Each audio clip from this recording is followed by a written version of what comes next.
पक्षात लोकशाही अंतर्गत जे जे पदाधिकारी इच्छुक आहेत वेगवेगळ्या विविध पदांसाठी, निवडणूक आयोगाचीच हे मार्गदर्शक तत्व आहेत की दर 3 वर्षांनी अशा पद्धतीने लोकशाही मार्गाने पदाधिकाऱ्यांची नियुक्ती व्हावी। ते अगदी राज्यापासून राष्ट्रापासून ते खाली वॉर्ड पर्यंत।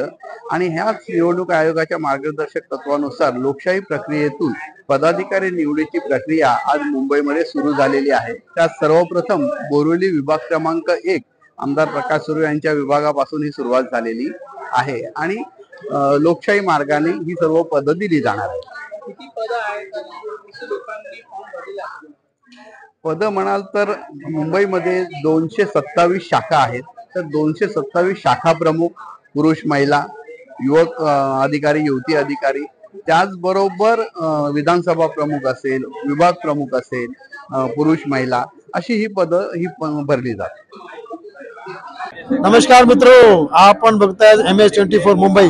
बघत राहा। मी सुनील पाल, तुमचा कॉमेडीचा लाल। I like it.